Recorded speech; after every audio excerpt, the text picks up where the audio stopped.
well, the radiator has to come out of this, and I'm not looking forward to it.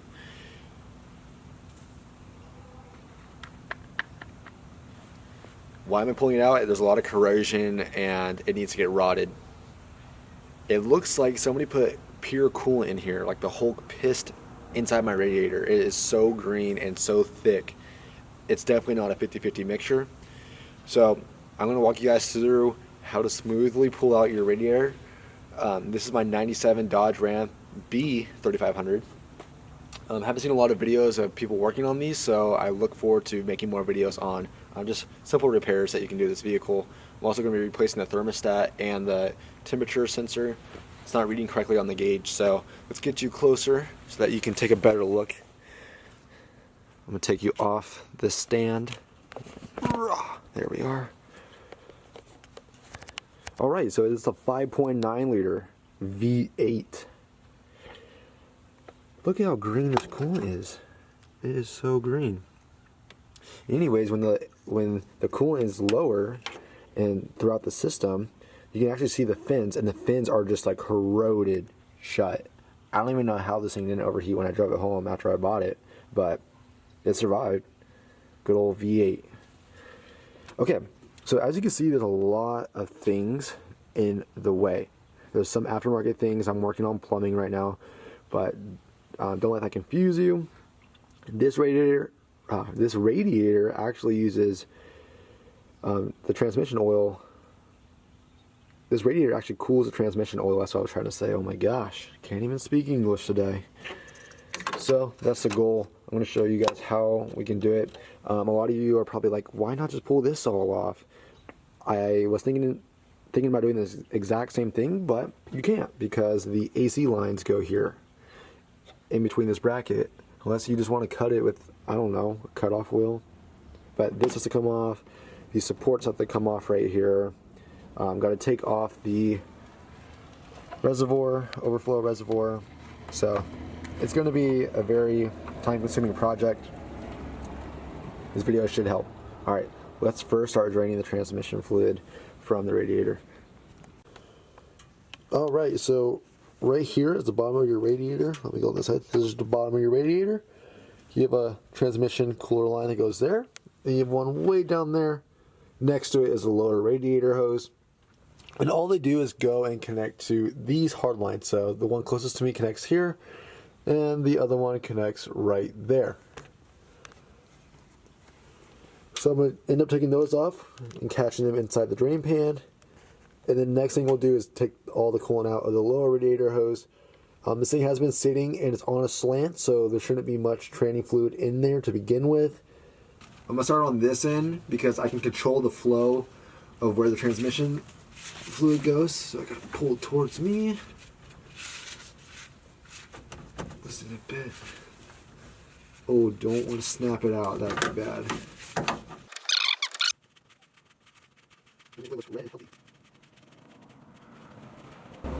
Alright, there we go. So not too much. I'm going to let that drain and do its thing. Oh, there we go.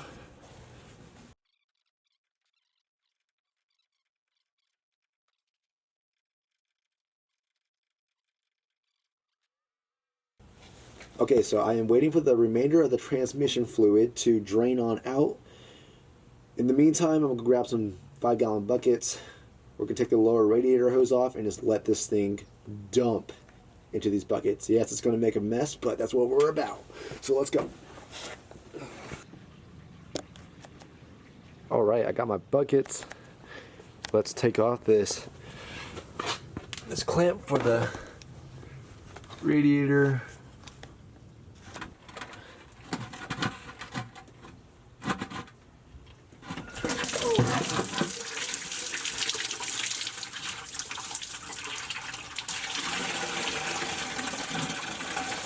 Well, that was fun. Alright, so we got the coolant training inside the bucket. This bucket shouldn't even get full, but now the next step is to start untangling this mess up here.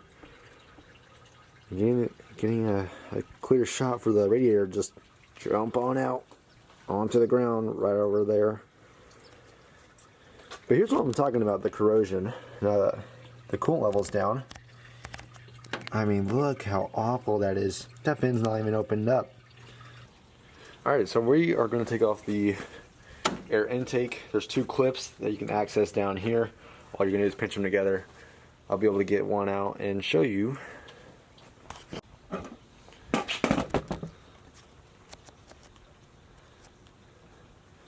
Alright, so the first step is to take off the air intake.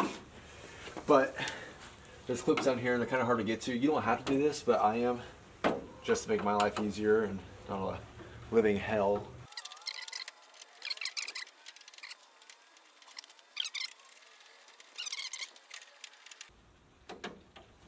Okay, now the girl should be able to pop off easily. Holy moly. Now we can see these clips. Let me show you guys what it looks like. There we go. Alright, so right underneath here, you have clips that looks just like this. Come on, camera, focus. Doesn't want to focus, but you can still kind of see what they look like. Just got to pinch them. In doing so, up here, it's going to allow this to just all flop over and do its thing. Get something underneath the top so I can pull it up. There we go. One more here. Too many things at once. Oh, I literally just yanked it up. So try that first before you take the girl out.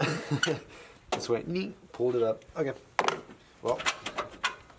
Oh, what in the world is this? Never mind, you do need to take them out. Or do you? That works. Alright, well, you have this bracket that goes underneath, and these just smush it together, so. Yay! Could I do that? I don't want to damage the old dipstick. The oil tester. Where should I? That works. I don't know, I'll be able to get it to flex enough for the radiator to come out once it's time. Alright, we'll just leave it there for now. It's a distraction. Alright, our next goal is to take off these supports. I plan on flushing this out, but not while it's in the vehicle. If you do flush it out while it's in the vehicle, just be careful because whatever you knock loose, it's going to go inside. This is going to be a 7/16 for these bolts.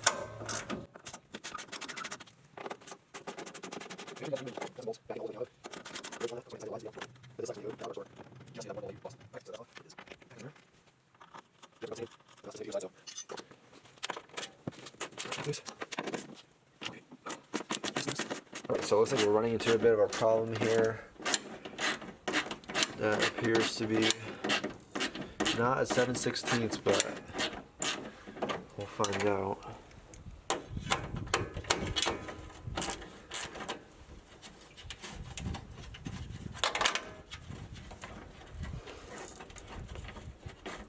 I'm gonna leave these in, so something to put pressure against when I take this bolt out. Okay, I found what I needed. It is a 3/8 inch. No more brackets.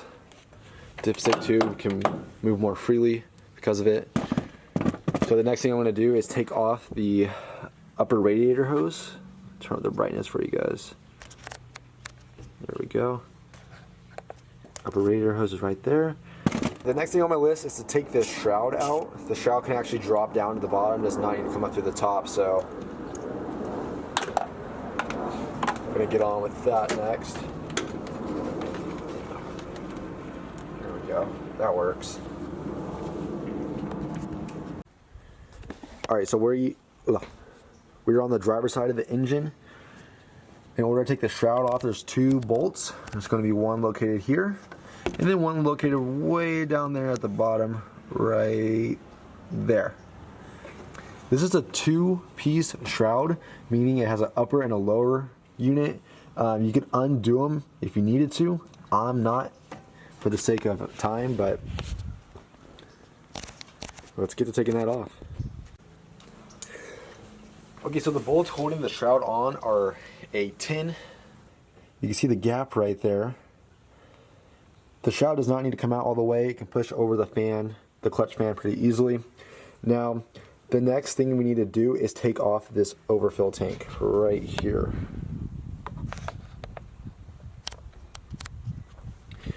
It's going to be a 5/16. There's two bolts right here on the top. One goes there, and then the other one will go down in here. And just like that, woo, we're draining and dripping. Just like that, you can see the two mounting surfaces are here on the back, and then this just slides into a little bracket, but it doesn't get hung up on anything. So yeah, there's that. I'm gonna put this in the bucket.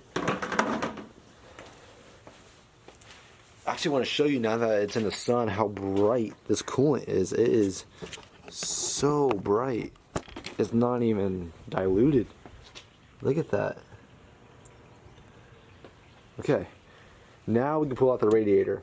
There's two bolts on each side, and this thing should be able to lift on out. Hopefully this doesn't give us a problem. It should be able to flex out of the way. Yeah, okay. And then gotta be careful of this sensor. Alright, well, let's try to pull her. Alright, so we're inside the van now, and here is the filler tube neck that goes into the valve cover. This will just pull out, but be careful of this rubber grommet. You don't want to break it, especially for a vehicle this age. Doing this should allow us to pull the radiator out, so let's pull that out.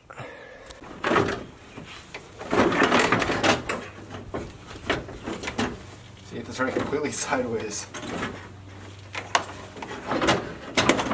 Let's get it up and out. There we go. That looks great. There's a lot of crud down in there, but I'm hungry. I'm gonna go eat.